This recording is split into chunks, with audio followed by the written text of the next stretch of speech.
this statistic apply to you? They say 90% of all women between the ages of 15 and 64 want to change at least one thing about their appearance, and the number one is weight.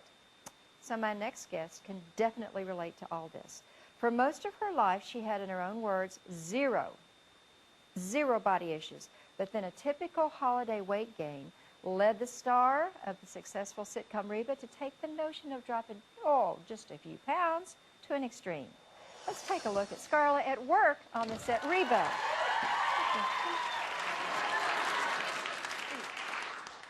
Where have you been? I went to get something to eat.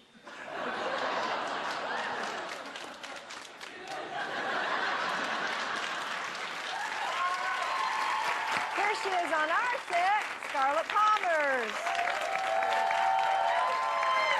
Cutie. Hey. We're all red. Yes. We're all red in the head, red Yes. jacket. So how old were you when this started? I was 16 years old when I first developed anorexia.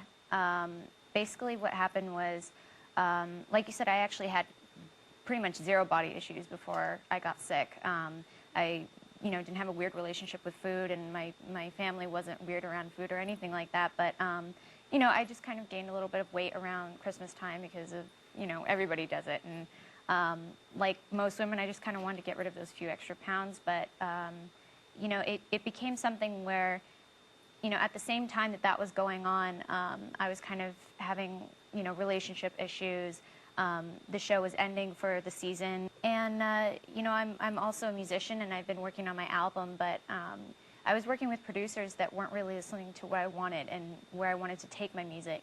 I would go into the studio. They were trying to make you into another Britney Spears, yeah. kind of put you in a box. Yeah, very, like a very pop kind of image. And That's not you. Yeah, it's not me. You're rock. I love rock. I love rock and roll. So, all that was kind of happening at the same time, and so it just kind of became where I didn't feel in control of things, and, my weight and what I was eating or what I wasn't eating was something that I could control.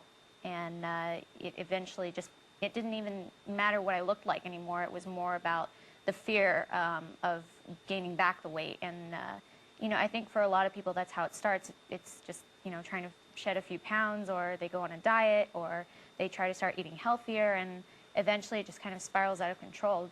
It's like any addiction, I think. Some people turn to drugs maybe, or, They say all addiction, disorder. and I learned this from my friends in AA, which I absolutely love and support, by the way, that all addictions are basically trying to relieve the anxiety, the pain of living. Exactly. So what made you go into rehab? I'm proud of you for raising your hand and saying, I need help. Thank you. That's the first step. It really is. I was definitely a compulsive exerciser, and it was a hard, it was a hard thing to break too, and it takes a lot of time. I think some people, they have a misconception that you go into treatment and then you come out and you're all better. Nope. But lifelong. Yeah, it's like with any addiction. Yeah, I mean, my friend Delta Burks said that she almost lost her gig on Designing Women because she was overweight. And you almost lost your gig on Reba because you were getting dangerously thin? Yeah. I actually had gotten to very, very dangerous weight. I could have died. One of the things we want to say right now, because I know there are people out there who just don't understand, and they just want to say to you, eat a donut. Yeah. Go get some food. It's a very intensely complex psychological issue, disease. It is, and I think there are so many misconceptions about it, just being something where, they're just trying to be thin, or they're trying to look like a model or something, when a lot of times people who are sick with eating disorders, it has nothing to do with the way that they look. No. And I think that, it's about a core emotional issue. All behavior is driven by emotions. You started a cool organization for the gals that get kicked out because they don't have insurance. Yeah, when I was in treatment, I did meet a lot of really amazing people, very smart and just, also struggling just the way I was. And, a lot of them had been sick for 20-something years, but their insurance companies were only giving them, 30 days. And so you started the Archangels? Archangels, yeah. Archangels. Yeah. Archangels. And we have a lady in the audience who's head of the organization. Yes, Lynn Greet. Awesome. Thank you. And my organization is basically under the National Eating Disorders Association. I did a CD with my uncle, who is also a singer-songwriter. Which is called Project Chains.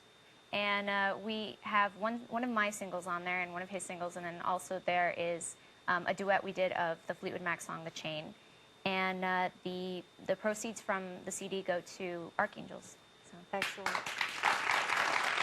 And to find out more about Scarlett's great work with the National Eating Disorders Association, we want you to log on to faithstreams.com, and then you just click on Naomi's New Morning. I'm very proud of you. Thank you. I know this is a lifelong battle. We wish you well. Thank you.